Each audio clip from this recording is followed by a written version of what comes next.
He introduced me to his mom, not in passing, not like, "Hey mom, this is someone I've been talking to." No, I sat across from her at dinner. There were candles, cloth napkins, not paper ones crumpled beside takeout boxes, real ones, folded with care. She made baked chicken, roasted just right. The skin was crisped with rosemary, and a red velvet cake from scratch. She said baking calmed her, and that he'd inherited her sweet tooth.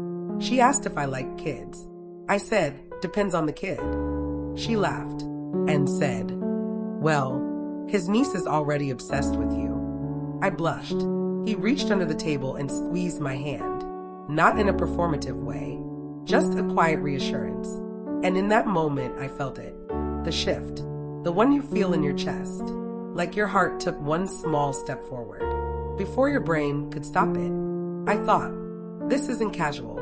This is something, maybe even everything. We met in the poetry section of a used bookstore. I was reaching for a tattered Bukowski, the kind with a cracked spine, scribbled notes in the margins, the kind that's been lived in. He beat me to it. Our hands brushed. He smiled and said, "You don't strike me as the tragic poetry type." I raised a brow. Maybe I'm just really good at hiding my scars. He paused, like that hit deeper than I meant. Like maybe he was hiding his, too. We talked between shelves for half an hour. Then we grabbed coffee from a corner shop, with a crooked door and a barista who wore vintage band tees. We sat by the window and watched the rain, talked about grief and music, and the exact moment each of us stopped believing in fairy tale endings. I told him about my dad, how he taught me to ride a bike, but never how to say goodbye. He told me about his brother, said some absences feel louder than presence ever did. He had calloused hands and a voice like an old psalm. Familiar, steady, a little sad, but comforting, like Sunday mornings and chamomile tea. He made me feel like the only person in the room. Not because he said I was, but because he listened.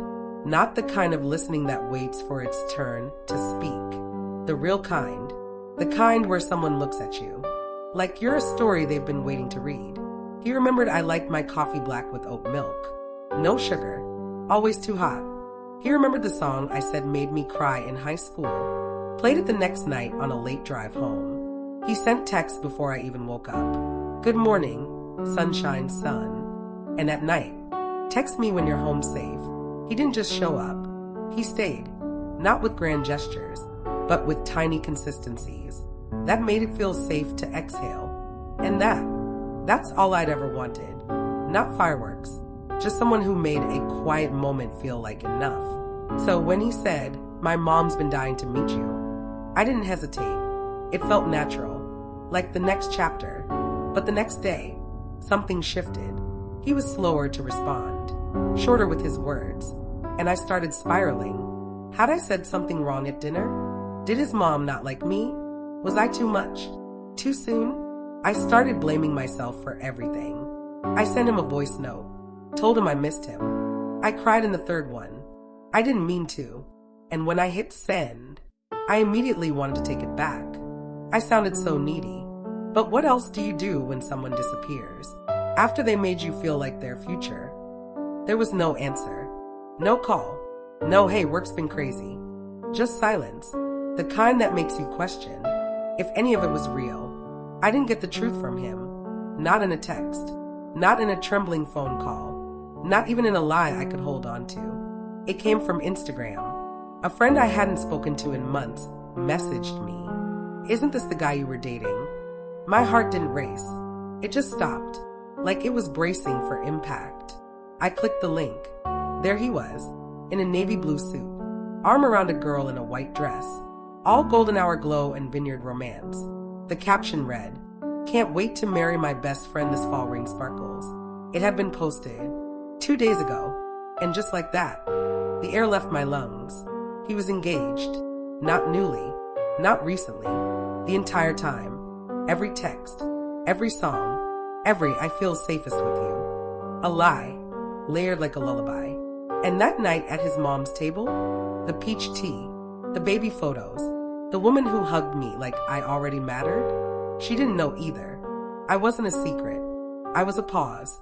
A pit stop, the soft place he landed, before stepping into a life he'd already planned. A detour he'd never mention again. I didn't scream, didn't throw my phone, didn't send 100 texts demanding closure I'd never get. I just disappeared, too. Turned off my phone, curled up on the floor, still dressed in yesterday's clothes. Let the silence ask the question. My pride wouldn't let me speak aloud. What did I miss? I replayed every moment, like a director reviewing a film I never agreed to star in.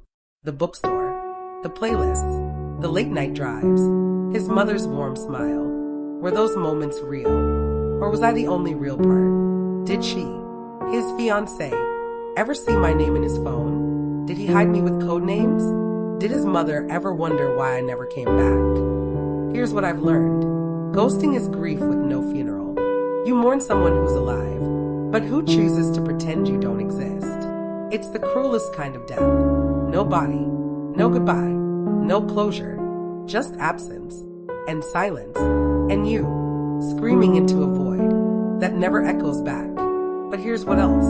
The way someone leaves says more about them than the way they loved you. Ghosting doesn't mean you're unlovable. It means they were too small to offer honesty, too weak to face the damage they caused. It makes them a coward, not you a mistake. Maybe healing isn't linear. Maybe some days I still check my phone, knowing it won't buzz, but hoping it might.